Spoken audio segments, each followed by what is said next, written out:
día. Hoy es el tercer encuentro de comunidades de práctica. Comunidad de práctica, como ustedes saben, es este espacio que venimos construyendo desde el año pasado de construcción colectiva de conocimiento con las principales personas tomadoras de decisión de salud sexual y reproductiva de las provincias. Hoy vamos a trabajar sobre la dimensión vincular de la gestión y Lucy se va a presentar y va a ser la anfitriona el día de hoy. Adelante, Lucy. Bueno, buenas tardes, disculpen la molestia, así como que entramos rápido, recién estuvimos con Marcela Van der Perre terminando una reunión con algunos temas para solucionar.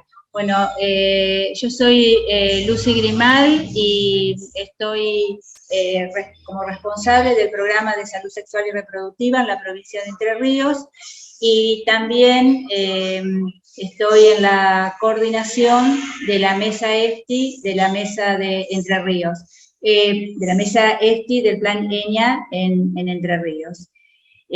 Bueno, primero agradecerles a Alejandra esta parte interesante en el cual vamos a ir rotando entre distintas referentes de provincias las presentaciones.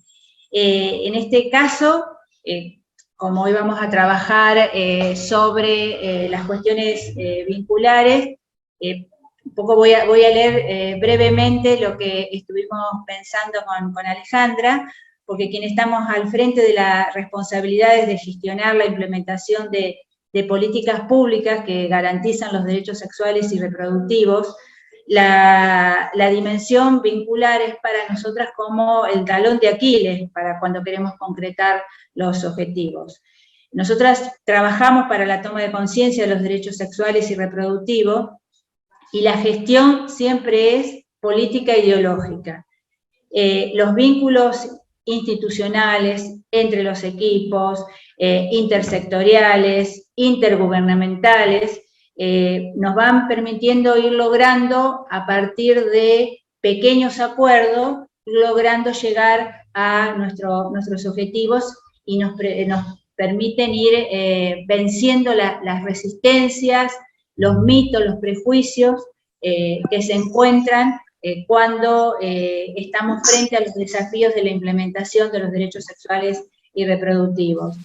Y para nosotros, cuando hablamos de tomar conciencia de los derechos sexuales y reproductivos, siempre hablamos en salud que estamos en permanente tensión con un modelo de atención integral, con una mirada desde la perspectiva de derecho, desde la perspectiva de género, desde la perspectiva de las diversidades, desde la perspectiva de las discapacidades, y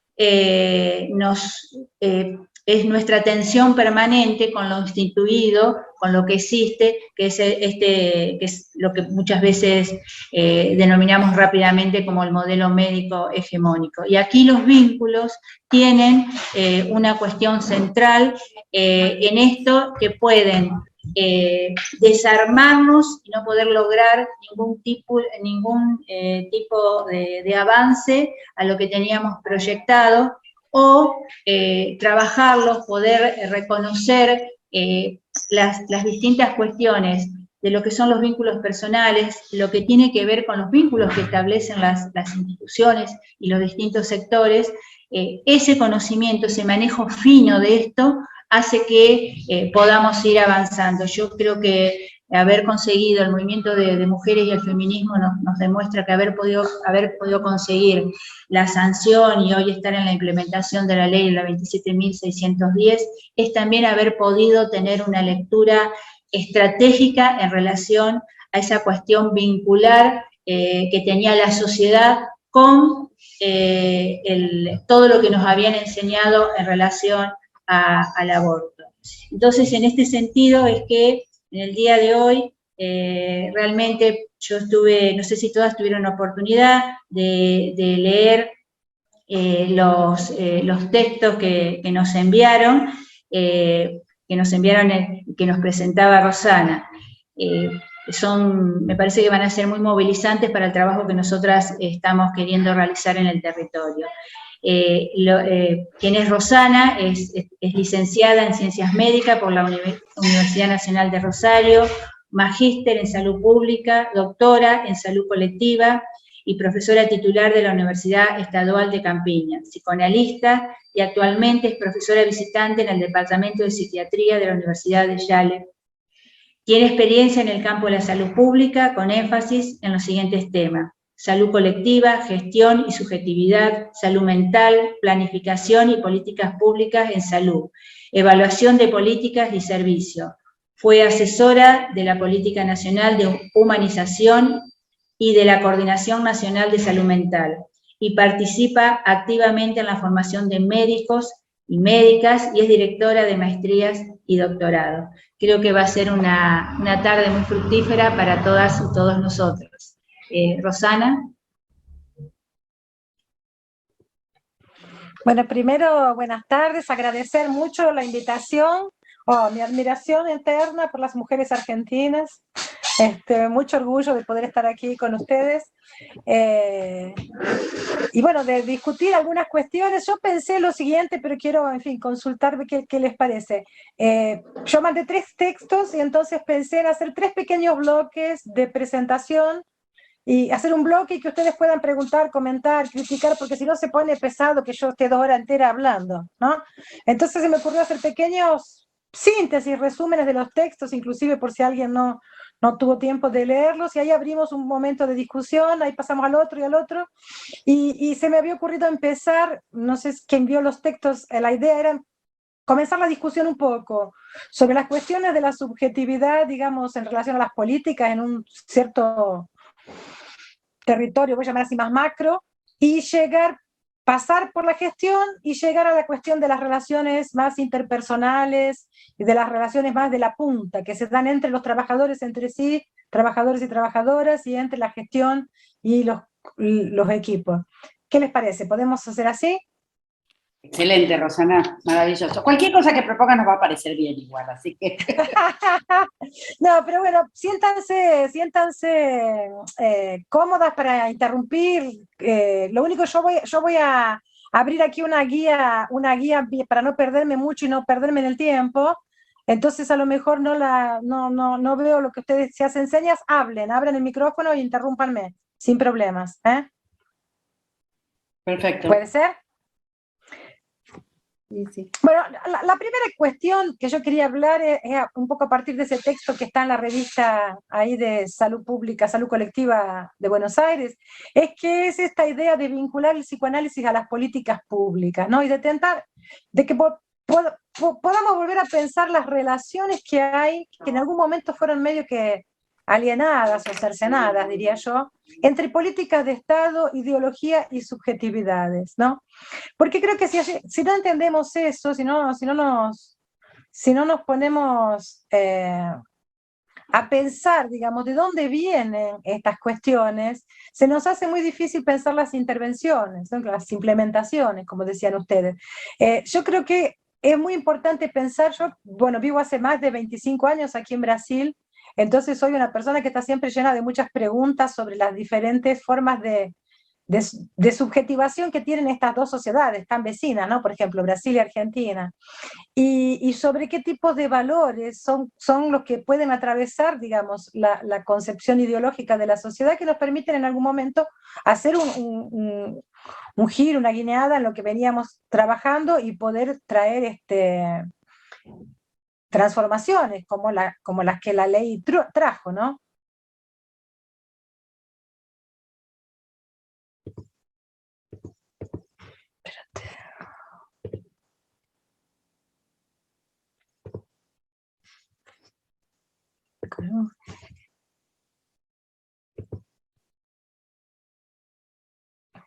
Se dio una cortadita, ¿no? Sí, pero estamos bien, ¿eh? Te estamos escuchando. Pero volvió. No, bueno, entonces lo que quería pensar un poco era eso juntas, ¿no? Y ver cómo ¿de qué manera eso nos ayudaría, digamos, a pensar formas también de organizarnos desde la formulación de políticas y desde la implementación, que es el lugar muy estratégico donde ustedes están? Y ahí me parece que hay un gran marco que nosotros estudiamos siempre en el campo de la política de salud, pública de salud, de quien estudia los sistemas, que son los dos, digamos, las dos grandes formas más polares que se estudian así en la teoría de organizar los servicios, los sistemas de salud, ¿no? Una parte que son los servicios más orientados, digamos, por las versiones más keynesianas de la relación mercado-estado, entonces los sistemas de salud integrados, como el inglés, como el sueño brasilero, que no está completo, pero que existe en la Constitución, y la idea de lo que yo llamo el no sistema, el extremo, el otro extremo, que es el no sistema norteamericano, digamos, una idea de que no hay una protección social, sino que son seguros privados y que son no cuestiones de derechos, sino cuestiones de consumo, ¿no?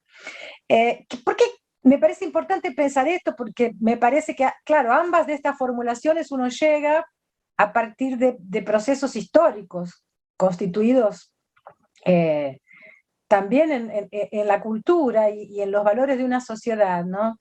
Y allí yo creo que es muy importante, muy, muy importante, una contribución que Castoriadis traía ya en los años 80, que era la idea de pensar qué es lo que nos junta como humanos en lo que nosotros llamamos de proyectos, ¿no? Castoriadis decía que los proyectos eran proyecciones de deseos realizables junto con los otros, algo que es posible como esperanza para la humanidad, y él colocaba para el psicoanálisis una función que yo he intentado y sigo intentando, en fin, reponer de alguna forma en mi trabajo acá, que es esa idea de contribuir, de ser una disciplina que pueda contribuir para desmascarar el melodrama, la falsa tragedia de la vida humana, no queriendo eliminar el lado trágico o el sufrimiento, pero tentando no repetir situaciones que podrían ser evitadas. Y Castoriadis le llama mucho la atención a esta cuestión, ¿no? de que la descubierta del inconsciente, en fin, todo eso realizado por Freud, tiene necesariamente que ser comprendida en su dimensión histórica y social. Entonces, yo creo que abre una cuestión que tiene que ver con lo vincular, que era un poco el pedido de ustedes, la cuestión de la socialización de la psiquis, de la fabricación social del individuo que comienza con su nacimiento, ¿no? Y ahí Castoriadis trae una cuestión que a mí me ha ayudado, me ha gustado poder rescatar en los trabajos con equipos, en los trabajos de gestión, que tiene que ver con la idea de que el psicoanálisis se inscribe en una tradición que es democrática e igualitaria. Entonces es en el marco de esta tradición que nos gustaría poder pensar algunas relaciones, ¿no? En esta posibilidad que tenemos de tener derechos a desear una vida institucional más justa, más fraterna, ¿no? En la búsqueda de una democracia y de una participación institucional que no se basen, como algunas lecturas del psicoanálisis dicen, ¿no? que lo social es imposible porque se basa en la culpa por la muerte del padre a partir de la lectura de Totem y Tabú de Freud, pero que si no, esta sociedad es posible, dice Castoriadis, provocando esos otros psicoanalistas, esta sociedad es posible porque se funda no en la culpa por la muerte del padre, sino en el pacto fraterno entre los hermanos, que se comprometen solidariamente a no dejar para nadie el ejercicio absoluto del poder. Y dice Castoriadis, teniendo este deseo que es el mío, solo puedo trabajar para su realización. Yo creo que esto es muy importante, y me parece importante también rescatarlo en este momento histórico, ¿no? que se vive tanto en la Argentina cuanto en América Latina, que es muy desafiante. ¿Cómo y cuándo y de qué manera vamos a ser capaces de reforzar estos lazos fraternos, ¿no? que nos permiten pensar una sociedad más democrática, más justa? Y ahí, en estos trabajos que yo les he mandado, yo intento rescatar un poco la cuestión, el concepto de significaciones imaginarias que Castoriadis trabaja, porque me parece que ayudan mucho a pensar precisamente qué es posible y qué no es posible en relación a las leyes a su aplicación y a su implementación, ¿no? Castoriadis decía que las significaciones imaginarias tenían tres funciones principales para una sociedad, que por un lado estructuraban las representaciones del mundo, y siendo la más importante, digamos, la idea que la sociedad tenga de ella misma.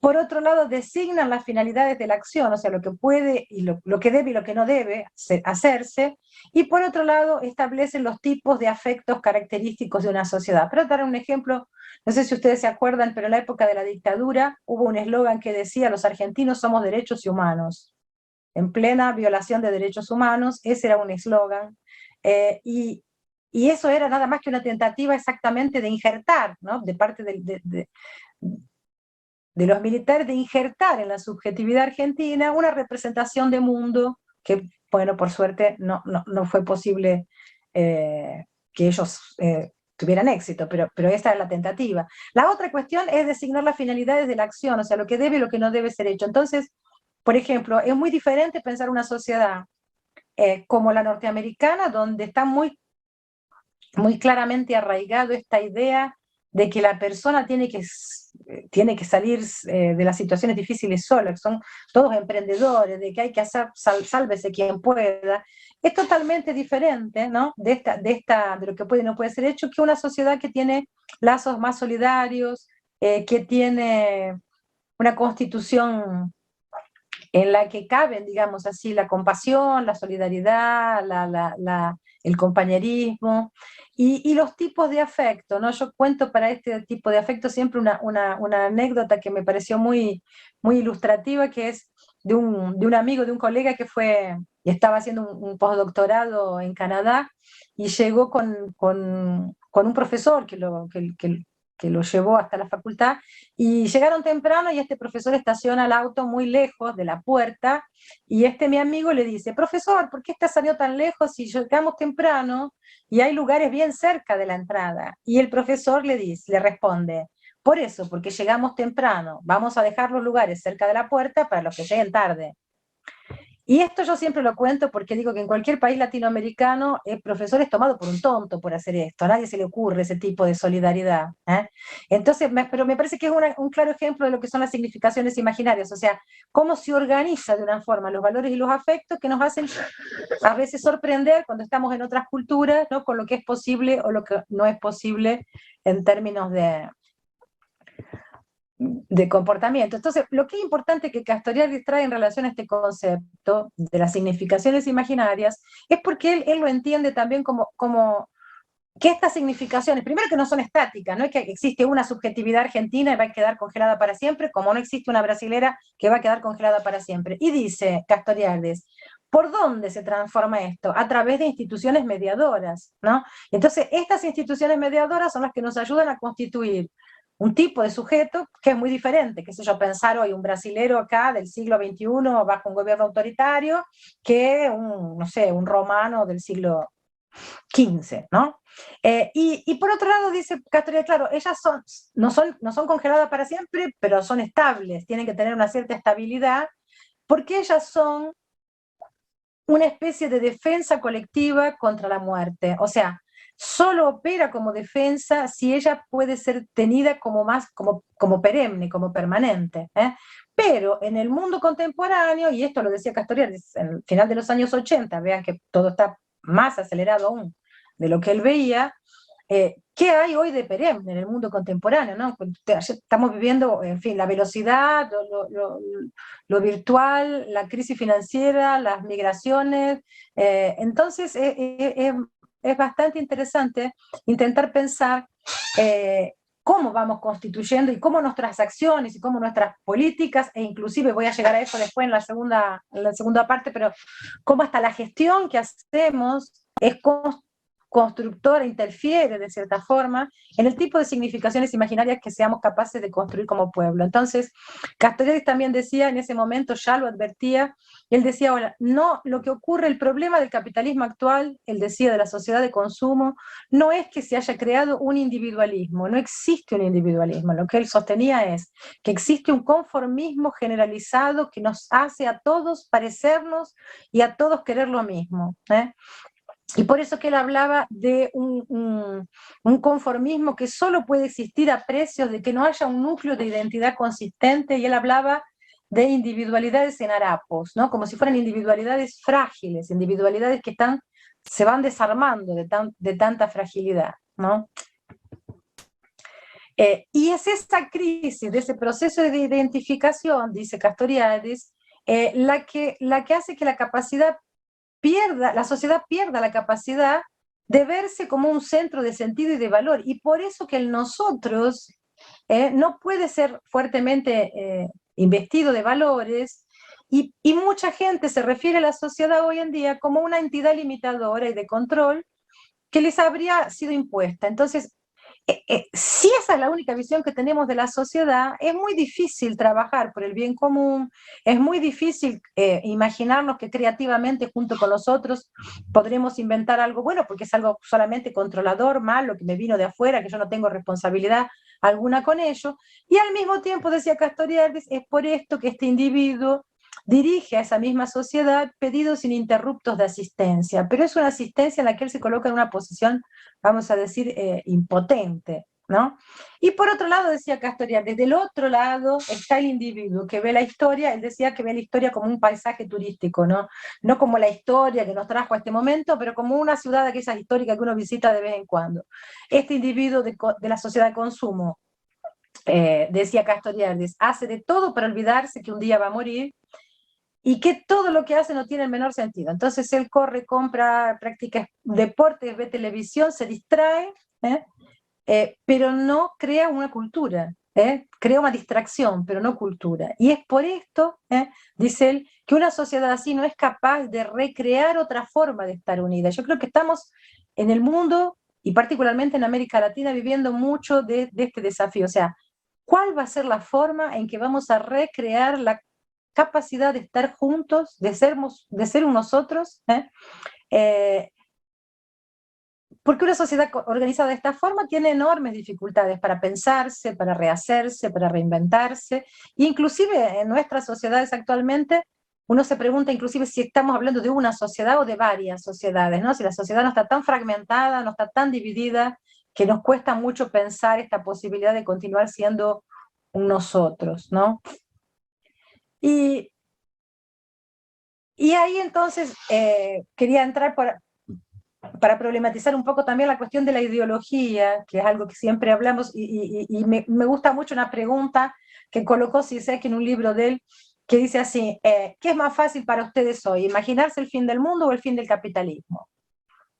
Yo creo que es fantástica esa pregunta, porque coloca claramente en escena, creo que todos nosotros creemos que es más fácil el fin del mundo que el fin del capitalismo, si nos agarran distraídos, y esto es construido. O sea, la gloria de la pregunta de Zizek es que nos pone en jaque, digamos, a mostrarnos que estamos todos creyendo en algo que es construido. Si esto fue construido de una forma, nosotros somos capaces de construirlo de otra. Podemos, es una invención, la sociedad es una invención, los valores son una invención, por eso que Castoriadis hablaba del imaginario radical, ¿no? Es el imaginario radical el que produjo esta sociedad que tenemos hoy en día. Entonces somos capaces de radicalmente imaginar otra. Me parece que estos conceptos nos ayudan a esto, a salirnos un poco de de la camisa de fuerza que a veces nos ponen con lo de que es imposible. Bueno, imagínate, el capitalismo está para siempre, estas son las reglas del juego. Entonces, desafiar lo que está dado me parece que implica en que podamos ser capaces de soñar, en que somos capaces de recrear nuestra sociedad. Y por eso yo creo que, a pesar de que se critique mucho, es necesario aún y siempre volver a hablar de ideología, volver a pensar un poco tanto, dice Riquer, otro autor que a mí me gusta mucho, que Riquer dice que la ideología es operatoria y no temática, y también es un concepto que me gusta mucho. O sea, que significa que pensamos más a través de ella que sobre ella. O sea, la ideología no es un tema sobre el cual podemos pensar, sino como si fuese un caldo en el cual somos obligados a nadar, vamos a decir así, ¿no? Y esto es importante porque por un lado también dice Riquer, mire, la ideología sirve en un cierto sentido, ella es la que mantiene viva la llama del espíritu de la fundacional, digamos. Entonces imaginemos la ideología libertaria, la ideología de la justicia social, en fin, de una cierta forma es necesaria porque nos mantiene unidos y mantiene vivo y activo, digamos, este deseo de cambio, de mudanzas y de transformaciones, ¿no? Por un lado. Y por otro lado, simultáneamente, la ideología también tiene un efecto que, decía Riquet, es un poco deformador, es un poco enceguecedor. Por eso la cuestión de que pensamos a través de ella y no sobre ella, porque puede ser que nos lleve a confundir, porque puede ser que hagamos lecturas equivocadas o restrictas. Entonces me parece que es muy importante que retomemos de una cierta forma la lectura y el análisis de lo ideológico, y que Zizek lo propone como una tarea del psicoanálisis también, y dice, lo que es importante es mantener vivo un lugar de la crítica a partir desde el cual se pueda intentar pensar la ideología. Yo creo que esto, en grupos como el que ustedes tienen, y tiene que ver con las comunidades de práctica y todo esto, o sea, mantener vivo un espacio donde se pueda pensar, más allá de las respuestas prontas, donde se pueda abrirse a nuevas cosas, hasta para que no me gusten, pero que se puedan, que ellas puedan ser examinadas, que puedan ser exploradas antes de ser descartadas, que no sean descartadas a priori, ¿no? Entonces es muy importante poder pensar esto, pensar cuál es el valor de la ideología como operador social, porque por ejemplo, ¿cómo podemos ser portadores de proyectos? Vamos a pensar la ley. Bueno, queremos llevar esta ley a su implementación. No somos portadores de proyectos, al mismo tiempo no queremos ser ideologizantes, ni manipuladores, ni autoritarios. Entonces, la única forma es mantener vivo un espacio de crítica, ¿no? No hay un camino seguro, no hay un camino demarcado para hacer esto, ¿no? ¿Y cómo no perder el concepto de ideología en la tentativa también de ampliar el campo de las políticas públicas con la entrada de otras categorías de estudio, ¿no? Por ejemplo, las discusiones sobre micropolítica o las discusiones que estamos haciendo sobre subjetividad, muchas veces se colocan como contrapuestas, o es lo ideológico y lo subjetivo. Y yo lo que estoy intentando mostrar es que la única forma de operar de la ideología es por lo subjetivo. La ideología es la condición de subjetivación de todos nosotros. Cuando se construyen determinados valores como esos que decíamos del capitalismo, ¿no? Por ejemplo, el equilibrio fiscal es la condición sine qua non para un país crecer. Y se afirma eso a lo largo de tantas generaciones, que se transforma en una verdad, entre comillas, científica. Cuando viene alguien y nos dice lo contrario, el desagrado que nos provoca es subjetivo. La reacción que uno tiene contra esas cosas tiene que ver con un afecto. Nos producen un afecto negativo. Entonces, lo que estoy intentando decir es, lo ideológico y lo subjetivo están así, no hay forma de pensarlo separado.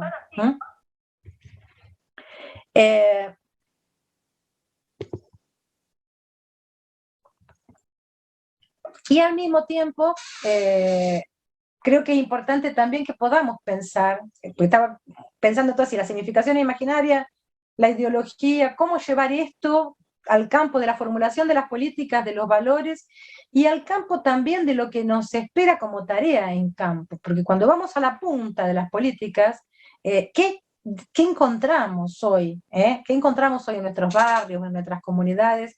Gente que vive de una forma con su subjetividad muy fragilizada, muy característico de lo que nosotros llamábamos en una época de los sectores arrasados, ¿no? Varias generaciones que no tuvieron empleo, cambios de las formas de migración, territorios fragmentados, sin redes o con intercambios sociales restrictos, que nos obligan a pensar entonces en lo que nosotros precisamos producir como responsables de llevar la política pública a la punta, también en relación a esto que está instalado, también en relación a este empobrecimiento que se ha producido en la sociedad, y que no se trata exclusivamente de un empobrecimiento económico, se trata de un empobrecimiento también psíquico, donde las personas somatizan porque no pueden hablar, donde las familias no tienen historias para contarse, donde las generaciones, los circuitos de las generaciones están confusos, en fin. Es necesario que reconozcamos esto porque esto también nos pone en otra posición de cuidado, nos obliga a otra reflexión, inclusive sobre nuestra propia entrada, sobre cómo entrar a estos escenarios sin repetir, sin tornarnos, digamos, nuevamente, o nosotros también, colonizadores, violentos,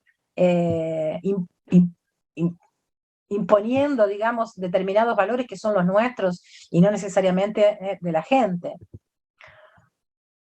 Por eso que nosotros hemos intentado bastante, a partir de aproximar estas lecturas, digamos, al campo de la formulación de políticas públicas, y aquí particularmente en mi trabajo en relación a la política de salud, porque me parece que es importante para que también nos bajemos un poco de un cierto furor de prescripción que tenemos. O sea, yo creo que todos los que nos gusta pensar el cambio, transformar, también tenemos un peligro que es el de ser siempre muy taxativos, ¿no? Somos nosotros lo que sabemos, lo que debe ser hecho, cómo debe ser hecho, y salir prescribiéndole a la gente cómo tiene que vivir, ¿no?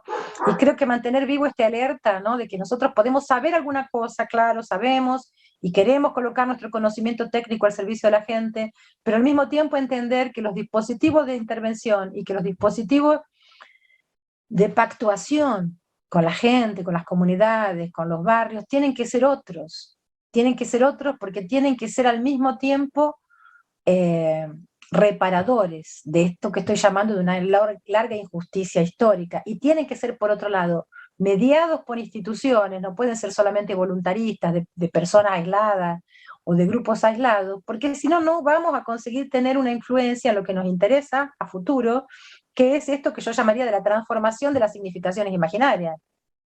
Entonces, sí, hoy yo, por ejemplo, soy una argentina que estudió en Universidad Pública Argentina, hice Escuela Pública Argentina. Lo que la Argentina tenía en los años, decía así, 70 antes del golpe o después de la retomada de la democracia, inmediatamente, como valor y orgullo de su sistema de educación pública, hoy cuando yo visito el país y converso con mi familia, con amigos, en fin, creo que está muy empobrecido. Entonces sí, tuvimos 2 premios Nobel, tuvimos ciencia de punta, solo que destruyeron tanto el sistema de ciencia y tecnología, por ejemplo, o el sistema, en fin, que hoy hay como una sensación de que el sistema educativo o el sistema científico argentino no fuera comparable, vamos a decir así, a los de otros países aquí vecinos latinoamericanos. Esto es una construcción, a esto me refiero con las significaciones imaginarias, a cómo somos capaces de recrear nuevas significaciones imaginarias. La ley, por ejemplo, la ley es un ejemplo de una intervención institucional que recrea otra significación imaginaria. El ejercicio democrático de haber estado tantas mujeres ahí afuera esperando, insistiendo, esto crea otras significaciones imaginarias. Entonces, si me hago entender. Entonces creo que nos cabe a nosotros poder pensar, lo que dejaría de este primer bloque para abrir así la conversación entre nosotras, es un poco esa idea, o sea, cuánto que somos capaces de entender cuáles son los valores que están en juego en estos lugares a los que nosotros estamos llegando, y entendiendo un poco estos valores en juego, con qué instrumentos o con qué estrategias somos capaces de empezar a intervenir en estas significaciones imaginarias.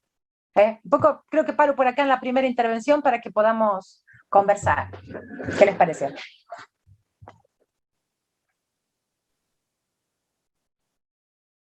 Yo voy a poner una punta porque ahí la que me va a seguir seguro es o Lucio o Mara, que siempre hablan de esto. Me parece que en todo lo que vos estás diciendo, y después le dejo... bueno, en primer lugar, quería decir que se sumó hace un rato largo Valeria Isla, nuestra directora, y veía que volvía tu señal. ¿Querés saludar, Valeria? ¿Querés comentar algo? Simplemente compartir que estamos acá con el equipo de Corrientes, haciendo varias actividades, y que es un gusto compartir con ustedes y con Roxana, que a quien leemos escuchamos y seguimos, así que gracias Roxana, y me parece sumamente interesante todo lo que planteó esta parte, así que prefiero que circule un poco la palabra y escuchar al resto de compañeras de las provincias. Gracias, Valeria. Y me parece que hay algo que sí quiero abrir para que lo continúe alguien, que es los aportes del movimiento feminista y el movimiento de mujeres a estas nuevas subjetividades. Es algo que ha surgido mucho en este espacio, así que ¿quién quiere comentar un poco sobre esto? Lucy, vos que sos la anfitriona. A ver, yo iba tomando nota de algunas de las cosas que dice, que iba recién exponiendo Rosana, y a mí me parece, porque también lo leí en los textos que nos pasó, cuando estamos con sociedades que están impregnadas de este, se lo noté, conformismo generalizado, que es un poco lo que caracteriza cuando decimos las sociedades posmodernas. Y entonces, porque a veces dicen, bueno, ¿qué es el posmodernismo? ¿A qué se refiere? Parece una cosa...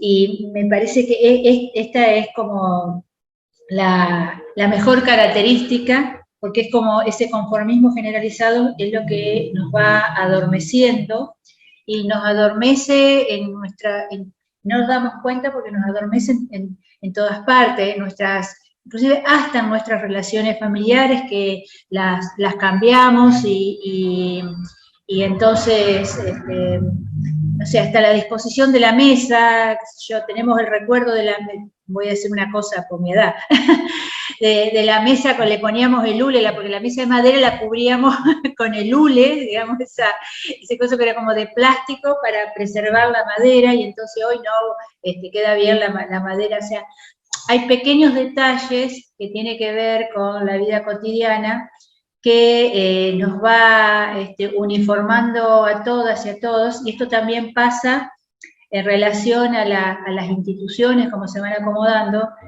y el tema del feminismo, que también es un debate abierto. Nosotras ahí hablamos entre nosotras, entre las distintas integrantes de salud sexual, hablamos de un modelo de atención feminista. Entonces decimos, ¿qué es esto? ¿Cómo lo podemos poner en palabras? ¿Cómo lo podemos escribir? ¿Cómo se puede construir una teoría? Hablamos de modelo de atención en salud feminista. Y bueno, tiene que ver con empezar a reconocer estas cuestiones. Si el feminismo hoy logra en su cuarta o quinta ola llegar a donde llegó y tener, digamos, en el caso de Argentina, el resultado de lo que es la ley de interrupción voluntaria y legal, tiene que ver porque se salió de esa norma del conformismo y, como decías, creó subjetividades intergeneracionales entre nosotras las viejas, con las pibas, pero adolescentes, o sea, tenemos como hasta 3 generaciones en el medio. Y siempre recuerdo, no estoy acá, pero Carolina Comalera decía la emoción que le daba a ella cuando se estaba peleando por la ley, ver a las chiquitas muy jovencitas, muy adolescentes, subir al subte ahí en Capital Federal con el pañuelo puesto en la mochila. Bueno, pero eso no es que surgió de la nada, eso tiene que ver, volviendo a esto que vos hablabas de la cuestión entre la ideología y la mirada crítica, me parece que hicimos dentro del feminismo un ejercicio democrático fenomenal de reflexión permanente desde hace muchísimos años, pero el periodo que va desde que se crea la campaña por el derecho al aborto en el 2005 hasta lograr la ley, donde hubo una claridad política de qué es lo que había que hacer, y donde esta cuestión de la dimensión vincular, fraterna entre nosotras, institucional también, porque convivíamos, lo que siempre nos decían, las institucionalizadas con las que estaban afuera, las que estaban en las ONG, o sea, había un montón de cosas ahí huyendo y dando vueltas, que podría haber hecho caer lo que estábamos haciendo, o el objetivo que perseguíamos. Sin embargo, eso no pasó. Entonces, hoy creo que de lo que estamos hablando acá, de poder ver la dimensión vincular cómo tiene esa incidencia tan grande en la construcción de los desafíos que estas sociedades sumergidas en estas injusticias tan grandes necesitan llevar adelante, o sea, para poder romper ese conformismo. Parece yo hasta ahí llego. Muy interesante, Lucy. Creo que Viviana, que está con la mano levantada. Viviana. Sí, yo nada, me quedé pensando en esta relación, ¿no?, dialéctica entre ideología, subjetividades, y pensaba el lugar de las prácticas, ¿no? Como de las prácticas concretas como constructoras de desafíos hacia esas ideologías y como constructoras de subjetividades, y me parecía que justamente por el tema que nos une tanto a todas, ¿no?, el tema de los derechos sexuales y los derechos reproductivos y no reproductivos, me parece que hubo algo también sumamente interesante, que es que parte de lo impulsado por el feminismo, pero el haber cambiado tanto las prácticas sobre todo en el subsector público de salud, también puso en jaque ese discurso ideológico de lo público no funciona, ¿no?, y de caer en la escuela pública o en el hospital público, bueno, esas frases nefastas que hemos escuchado, y una veía cómo las personas que acudían al sector público para recibir un método anticonceptivo que el privado quizás no le daba, o acceder a la interrupción de embarazo, se sorprendían, y a nosotros también nos cambiaba, ¿no?, la cabeza, viendo cómo, bueno, frente a ese discurso ideológico de la privatización y lo que vale es lo privado y lo público es de cuarta, eso fue modificando la perspectiva de las personas en relación a dónde está la calidad, y también me parece que fue modificando las subjetividades concretas de quienes trabajamos, ¿no?, en el subsector público. Entonces, donde en algún momento alguien trabajaba en el subsector público y después se iba a hacer la buena medicina a otro lado, ¿no?, y en un lugar tenía el sueldo y en el otro lo que quería, o sea, para todo otro sector aparece, por el contrario, la elección del trabajo en lo público y del fortalecimiento de lo público. No sé, que medio ensalada, pero me aparecía la importancia de cómo todo eso se va poniendo en jaque con las prácticas concretas, ¿no? Me parece que sí, y después en el pedazo final quiero tomar eso, mucho de cómo nuestras prácticas producen esa subjetivación también, no están separadas ni aisladas. Mara, que está con la mano levantada. Hola, ¿qué tal? Bueno, un gusto, la verdad, un gusto enorme escuchar directamente a Roxana, que uno la ha leído tanto, un placer realmente escuchar. A mí me quedaron algunas cuestiones, más llevándolo a lo personal, ¿no? Siempre me pasa cuando escucho y trato de transformarlo eso en la subjetividad individual, digamos, en lo que me pasa con la gestión, digamos, y con la transformación. Quiero decir, esto de la ideología, como que pensar desde la ideología, lo llevé y de la crítica, digamos, a cómo a veces estamos pensando o viendo la realidad en términos de una transformación, quizás sesgada, ¿no? Que quiero decir que esto de pensarla, de cómo nos pensamos, quizás lo transformador es repensarse justamente para generar algún tipo de transformación. No sé si es complicado lo que quiero decir. Me hizo pensar cómo a veces la ideología, en los buenos términos, nos sesga, digamos, ¿no? Lo pensé desde ese lado, ¿no? Llevándolo a la acción en la gestión. No sé si está claro lo que quiero decir. A veces esa mirada, quizás esto otro que traía de un poco la queja, ¿no? De ver que se cae antes, es decir, que sea más factible que se caiga el capitalismo, que se caiga, o que termine el mundo, digo. Esto a veces también, ¿no? Es cómo llevar eso a una práctica positiva en la transformación de esa subjetividad que también tiene que moverse en la gestión. Digo, me traje esos dos conceptos hacia mí, hacia la autocrítica del gestor, ¿no? Porque a veces tenemos como esa realidad, como lo que tiene que ser, es lo perfecto, es lo que yo digo, es lo que yo pienso, cómo transformar críticamente, ¿no? lo que estoy pensando en llevarlo a algo positivo. No sé si está claro, estoy medio compleja hoy para poderlo llevarlo a las palabras, pero a veces esa ideología o esa necesidad de transformación no nos hace pensar críticamente para poder encontrar caminos mejores, ¿no? Y de transformar al otro. Y vincularmente mejores. Mara, yo te agradezco la cuestión porque me das pie para que entre en el tema de la gestión directamente, y que me parece que es tu pregunta, digamos, la que abre, que es un poco esto, o sea, en este contexto, colocado, vamos a decir, este paño de fondo que estoy diciendo, de lo ideológico, la crítica, las formaciones imaginarias que nos sustentan, ¿no? Como significaciones imaginarias que nos sustentan o no como sociedad, y una gestión concreta, ¿no? Y ahí yo creo que sería importante, entonces, si les parece, arranco con otros 15, 20 minutos de comentarios sobre la gestión, porque me parece que es importante también entender que las cuestiones vinculares también se ejercen en la gestión. La provocación que yo hice de cómo podemos ser ideológicos sin ser autoritarios o sin ser colonizadores, digamos, de llegar con este espíritu colonizador del otro, ¿no? O ser a veces hasta destructivo, de valores, de grupos, de cuestiones que existan. Yo creo que es una cuestión súper importante para también los que nos interesamos por la democratización radical, porque de una cierta forma, ustedes están diciendo, se produjo lo que conseguimos con la ley, o el movimiento feminista se consiguió articular tanto por esta democratización, por esta alianza intergeneracional. Entonces creo que la gestión también tiene un lugar en esto, ¿no?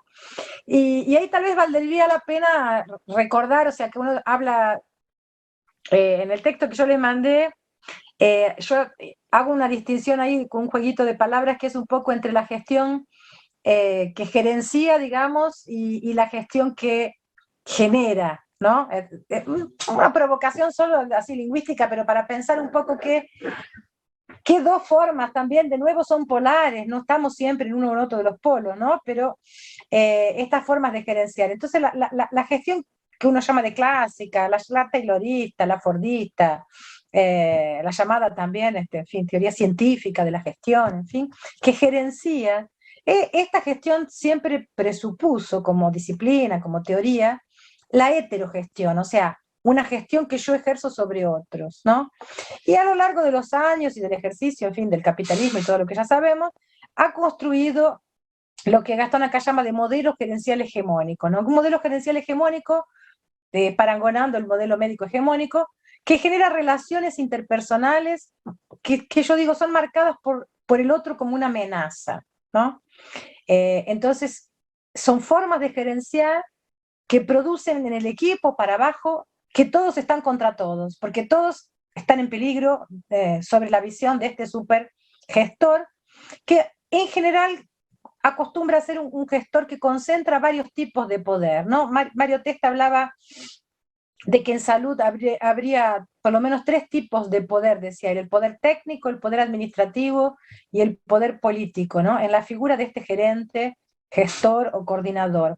El ejemplo que a mí me gusta dar siempre es el de la enfermera jefe de un hospital, ¿no? Que es este perfil que tiene, por un lado hace el control técnico, si el procedimiento está bien hecho, enseña a hacer el procedimiento, etcétera. Por otro lado, el que organiza las planillas de los horarios, de quién tiene quién no va a estar de guardia, quién no sé qué. Y por otro lado, son personas generalmente muy influentes dentro de la política interna de la institución. Entonces, una persona que se vuelve muy poderosa, tal vez excesivamente poderosa, en esta cuestión de la dimensión que estoy llamando de la gestión clásica, de gerenciar, ¿no? Entonces, que presupone control del proceso de trabajo de los otros, que imponen reglas y normas, cuyas finalidades están predefinidas, o sea, ya se sabe lo que tenés que hacer, nadie te llama para pensar juntos lo que hay que hacer, no incorpora la demanda de los trabajadores de ninguna manera, y parte del presupuesto, digo yo siempre, de que a las personas no les gusta trabajar, ¿no? Como si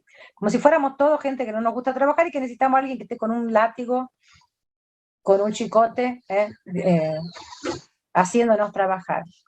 Por otro lado, creo que es importante pensar, Adolfo Giorni dice eso en un texto también de los años 90, él habla de la gestión y del trabajo de la gestión en salud, llamando la atención para 2 características que yo creo que son importantes y que nunca deberíamos negligenciar del trabajo en salud. Una que él dice, el proceso productivo en salud es inteligencia intensivo, o sea, depende de personas que estudian mucho, que saben, que técnicamente tienen que tener competencias, ¿no? Y por otro lado, la cuestión es de que son personas los trabajadores y también son personas los dichos objetos de trabajo. Entonces, no hay un distanciamiento entre el objeto ser humano trabajado y el ser humano que trabaja. Y esto trae las cuestiones vinculares para el centro de la escena, ¿no? Y por eso Fito decía, Chorny decía que hay una variabilidad de proceso y hay una variabilidad, entre comillas, de materia prima, que él llamaba de variabilidad al cuadrado, y que por eso es tan difícil la tarea de gerenciar esta diversidad en salud, ¿no? Y precisamente por esto, y también por creer en lo que yo decía antes de las significaciones imaginarias y de que los espacios institucionales no son solamente espacios de control y de represión, sino también espacios privilegiados para la sublimación creadora, espacios privilegiados para ser instituciones mediadoras de estas nuevas significaciones imaginarias que queremos construir. Poder rescatar entonces una dimensión que yo llamé del generar, o sea, de una dimensión más matriz, si se quiere, de la gestión, que permita el rescate de las utopías autogestionarias, que permita desestabilizar lo que ya está instituido, produciendo lo que nosotros llamamos aquí de grados mayores de cogestión, o sea, de compartir la gestión, ¿no? Y yo he insistido mucho tomando, Winnicott decía que el jugar para los niños necesita de un lugar y un tiempo, ¿no? Y yo en ese texto que les mandé coloco un poco esto, que la gestión necesita que le abramos un lugar y un tiempo donde, en el cual se puedan experimentar la tomada de decisiones colectivas, ¿no? Y articular entonces autonomía con responsabilidad y al mismo tiempo poder ver, poder reconocer la producción de lo que Gastón llama de obras, ¿no? De qué es lo que hacemos, para qué sirve nuestro trabajo, porque son cuestiones muy, muy, muy importantes, ¿no? Para nosotros. Entonces, resumiendo mucho, vamos a decir, si uno tuviera que pensar la gestión con la dimensión del generar y la dimensión del gerenciar, ¿no? Entonces yo diría, la dimensión del generar tiene que ver con crear espacios de cogestión. La dimensión del gerenciar tiene que ver con el control de la acción de los otros, ¿no? En la dimensión del generar buscaríamos el análisis colectivo de los usos del poder, y en la dimensión del gerenciar hay un uso del poder que es tácito. Llamo la atención aquí que siempre hay uso del poder, no existe esa cosa de, ay, alguien usa... El problema no es usar el poder, alguien siempre está usando el poder, el problema es poder nombrar este poder, quién lo usa y sobre quién. En la dimensión del general, para concluir entonces, también busca la producción de grados mayores de autonomía, de creatividad, de desalienación de los trabajadores, y la del gerenciar busca el aumento de la productividad simplemente y la reproducción del status quo, ¿no? De lo que tenemos. Y ahí, en fin, yo intenté también en ese texto resumir un poco algunas, lo que nosotros llamamos de arreglos, ¿no? de formas de organizar el trabajo que permitan que estas formas diferentes de subjetivación para la gestión aparezcan.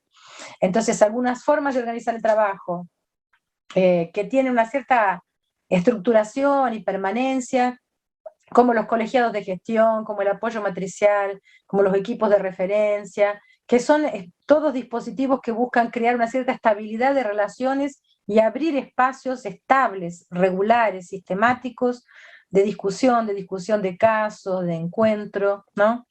Y también llamar la atención para otros recursos que nosotros hemos llamado de dispositivos, que son más transitorios, que buscan, yo digo, subvertir las líneas de poder instituido. Y ahí nosotros hemos usado cosas de la más variada, o talleres de planificación, cursos, entrenamientos, análisis y supervisiones institucionales, asambleas, o sea, uno nunca sabe cuándo un dispositivo va a funcionar como un dispositivo, uno lo monta queriendo que él trabaje en ese sentido, de desafiar los poderes instituidos, pero solamente vamos a saber si funcionó o no después que lo hayamos vivido, ¿no? Y ahí, entonces llamando la atención, yo quería llamar la atención, así que tanto la forma que yo estoy llamando aquí, de una forma un poco más didáctica, del generar y la de gerenciar, ambas ambas producen relaciones intersubjetivas, ambas producen afectos y afectaciones en las personas, en que están en el lugar de coordinación y entre las personas que están en el lugar de trabajo. Porque a veces aquí, a veces los alumnos dicen, ay, pero como si la gestión subjetividad o la gestión de la dimensión del general fuera de los buenitos y la otra de los malos. Y no es así, no es tan maniqueo. Lo que yo quiero llamar la atención es que ambas formas producen otras formas de afectación para abajo, como si fueran cascadas, ¿no? Y eso me parece que es importante pensar.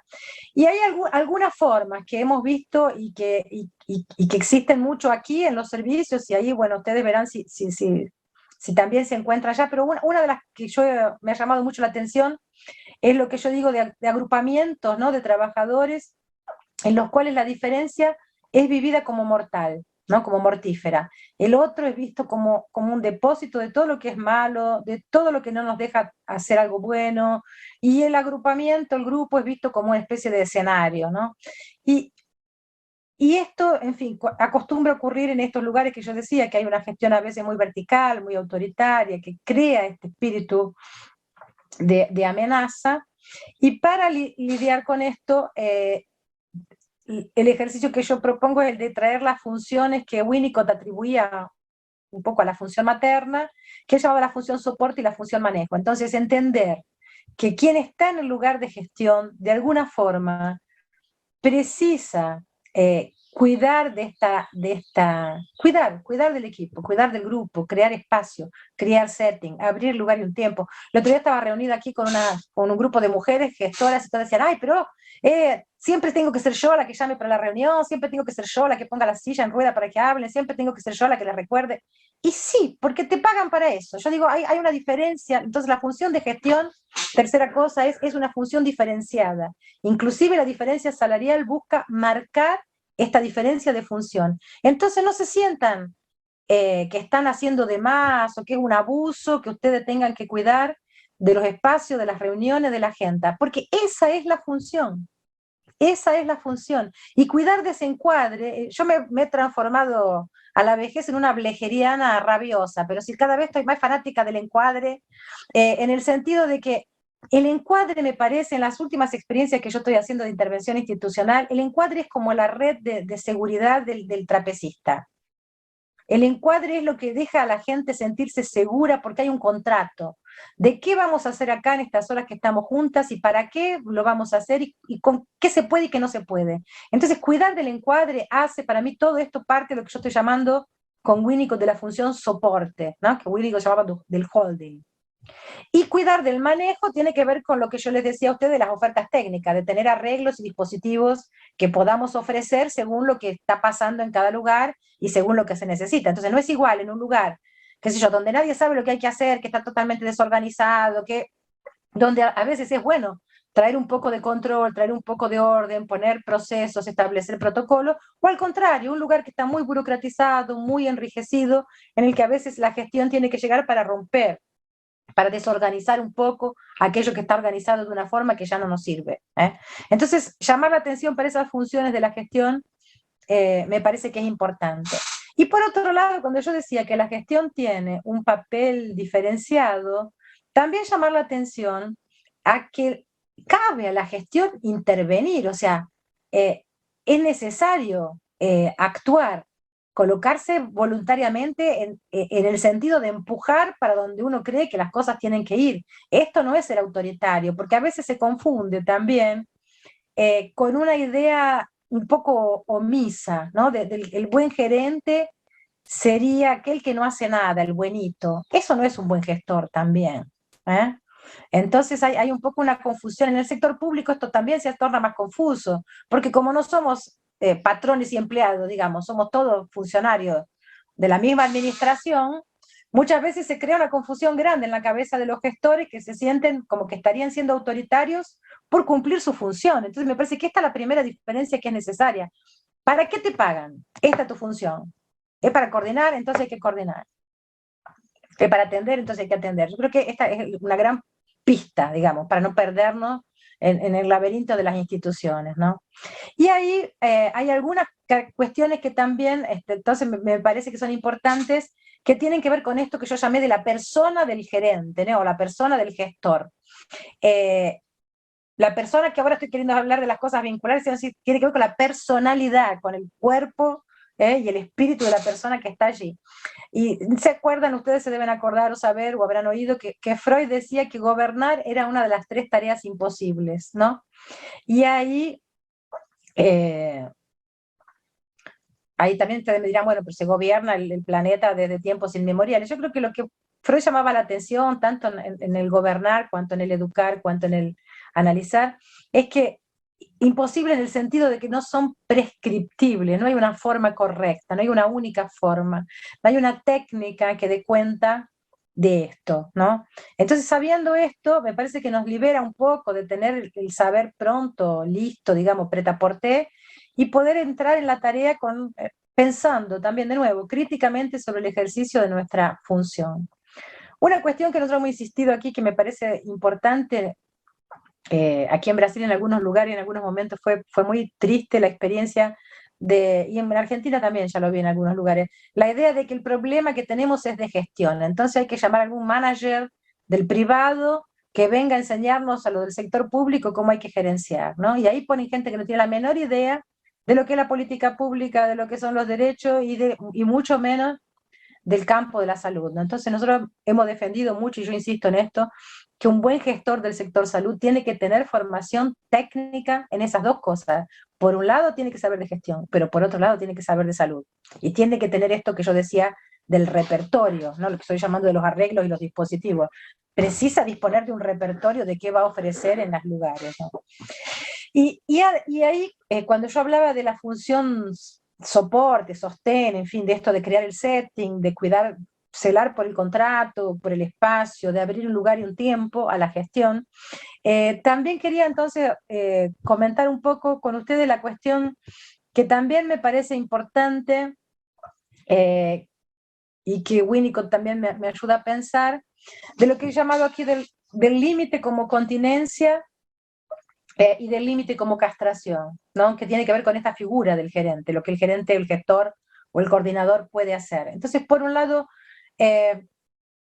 abro paréntesis acá para explicar algunas cosas sobre la lectura que Winnicott hace sobre el papel de la agresividad, ¿no? Freud creía que la agresividad era en parte reactiva a las frustraciones del ambiente. Y diferentemente de él, Winnicott sostiene que existe en el ser humano, en todos nosotros, lo que él llamaba de una agresividad primaria. Esta agresividad primaria tiene más a ver con una cierta voracidad, con una cierta curiosidad, digamos, del bebé humano, que hace que él avance sin saber dónde están sus límites. El ejemplo que Winnicott da es el bebé que en un determinado momento va y muerde el pecho de la madre. Y dice Winnicott que las madres saben desde tiempos inmemoriales, a nadie se le ocurre matar a un niño porque le mordió el pecho, pero al mismo tiempo la madre no deja morder el pecho, o sea, pone un límite, pero pone un límite de una forma que no sea tomando represalias. Y dice Winnicott, lo más importante para la estructuración de este pequeño ser humano, para que él pueda comenzar a distinguir a dónde va el yo y a dónde comienza el no yo, es precisamente que este objeto agredido ponga límites, lo haga sin tomar represalias y sobreviva. Y voy a dar ejemplo de esto en relación a la gestión, porque también lo he visto en acción en numerosas situaciones que me tocó acompañar. Por ejemplo, cuando uno cuida de un equipo, y vamos a imaginar así, hay una coordinación, se crea el espacio, se crea el setting, reuniones regulares, las reuniones comienzan a hacerse más interesantes, la gente viene a las reuniones, se discuten cosas importantes y no solamente se dan informes, o sea, este espacio que yo estoy llamando acá como del brincar, que estoy llamando de la gestión, haciéndolo análogo al espacio del juego, de una cierta forma empodera a las personas que están en este lugar. Y la primera tendencia de estas personas es a avanzar casi que así, exagerando en su capacidad de gobernabilidad o en sus atribuciones. Muy comúnmente, las primeras críticas o los primeros avances, entre comillas, equivocados o exagerados, se dan sobre esta figura del coordinador, como el del bebé se da sobre la mamá, ¿no? ¿Y qué es lo que ocurre en la gestión, generalmente? Si la persona que está en este lugar gerente no está gerente, si no se cree que es gerente, se siente atacado personalmente, su persona, no va a aguantar sobrevivir a este ataque sin tomar represalias. Va a tomar represalias. Las represalias son, la persona se sanciona, se la manda a otro lugar, se la cambia de servicio, de región o de no sé qué. Esto sería el equivalente a tomar represalias, ¿no? Se la suspende, se la amonestan, en fin. O el gerente que se siente atacado dice, entonces si no me quieren, si no les gusta cómo yo trabajo, me voy. Esto equivale a no sobrevivir. ¿Y qué pasa? ¿Por qué que esto no es bueno en la gestión? Porque si seguimos la analogía que yo venía haciendo con Winnicott y el niño, que tiene que distinguir entre el yo y el no yo, los equipos también tienen que construir esto, una cierta, Bengosi le gusta decir mallaje, una especie de trama, ¿no? Una especie de red de contención, de contorno, vamos a llamar así, en ese texto o en otro texto yo lo llamo de membrana, ¿no? De una membrana que tiene que ser porosa, pero que no puede ser rígida. Bueno, si el gestor nunca sobrevive, o si el gestor siempre toma represalias, esta membrana no se constituye, o se constituye muy rígida, o se desintegra el equipo. Entonces me parece que esta es una de las funciones importantes e interesantes de pensar para la gestión.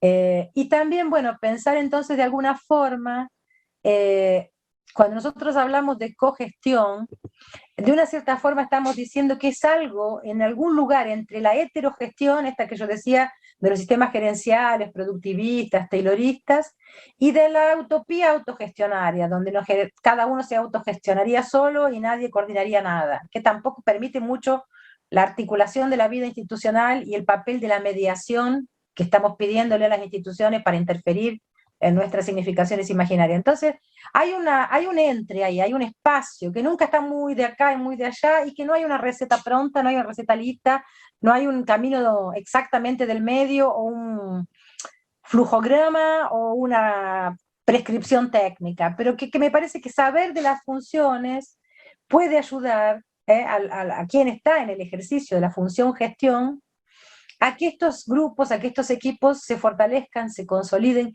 ¿Por qué? Porque estoy haciendo la apuesta a la Castoriada, digamos, de que es necesario que esto ocurra para que la creatividad florezca allí, en estos grupos, en estos espacios. Es ahí que vamos a conseguir construir esta fratria que nos interesa. En fin, paro ahí por aquí para que podamos entonces conversar un poco sobre la gestión. ¿Qué les parece? Mara, ¿te ayudé o te compliqué la vida más?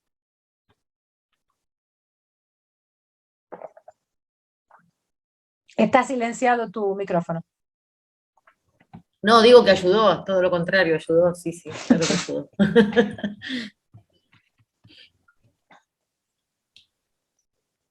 Cuestiones, crisis, ejemplos, traigan de su propia práctica.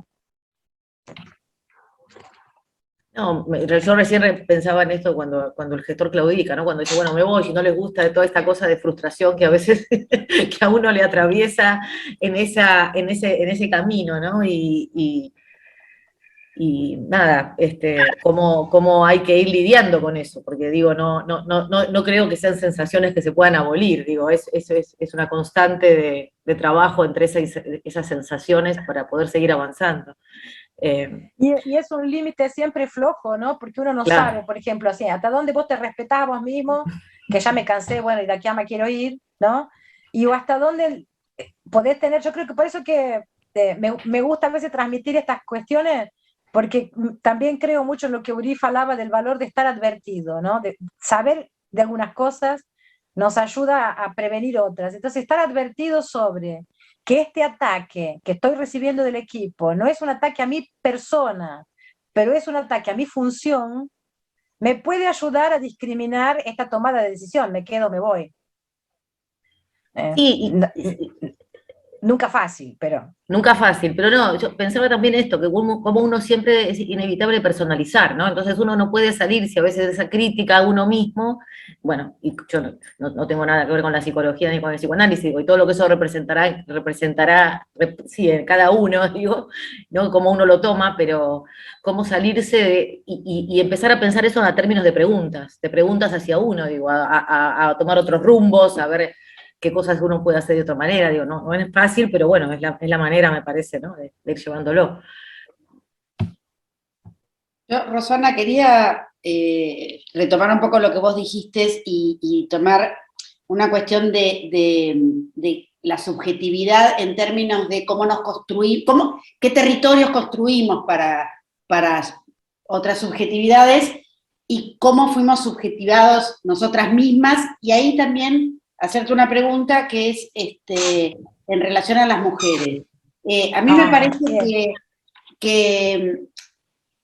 me parece, digo, que por lo menos en mi imaginario, no sé si es así, pero como que todo lo técnico, las autoridades estaban del lado de los varones, entonces yo me formé como médica, bueno, todo era una cuestión de técnica, la técnica es masculina, ya sabemos, todo lo que es el ámbito público, la toma de decisiones, bla, bla, bla, entonces nos obligamos a desarrollar estas características. Estas otras características más del cuidado, más de esta mirada más amorosa, de una construcción que quedó del lado del privado, quedó del lado de la mujer, quedaron también desprestigiadas.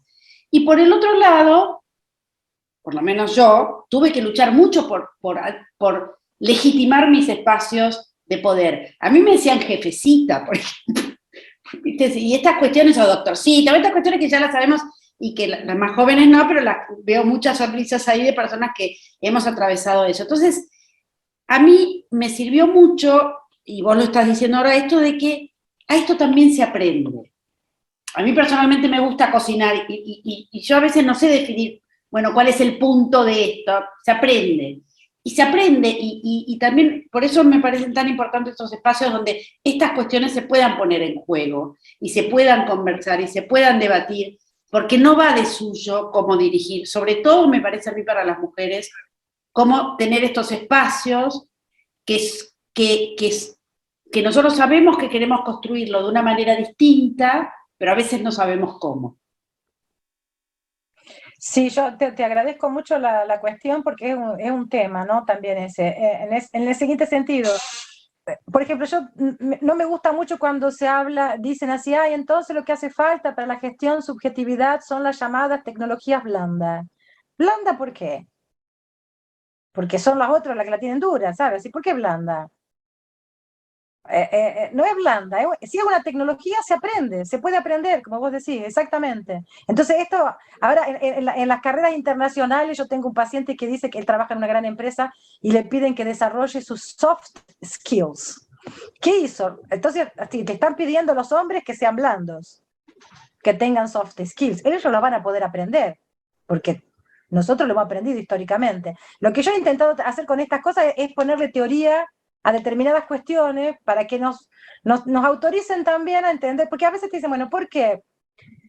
Cuando yo estoy diciendo un poco una provocación al papel del jefe bueno, ¿no? De la jefecita buena, que le pasa la mano a la cabeza a todo el mundo, que comprende todo, que no pone límite, que eso también es una construcción histórica, pero que no es bueno para el ejercicio de la función, coordinación y de la función de gestión. Entonces, creo que hay un equilibrio entre esto, entender lo que estamos haciendo, esto que yo estoy diciendo, estar advertido, saber que, por ejemplo, cuidar de la regularidad de la reunión, del setting, de no sé qué, produce efectos. Las reuniones, por ejemplo, aquí en Salud, las que yo conozco, ¿no? Va a ser así.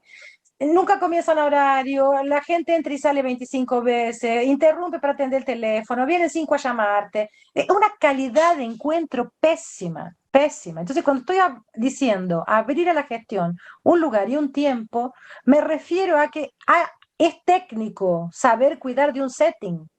Y saber cuidar de un setting significa, yo llego 10 minutos antes, organizo la sala y contrato con la gente que va a reunirse conmigo, que la reunión tiene un horario para empezar, un horario para terminar, pero que durante ese horario los celulares quedan lejos, no nos interrumpen, nadie entra en la puerta, queda alguien, si es necesario, afuera para atender lo que sea en emergencia.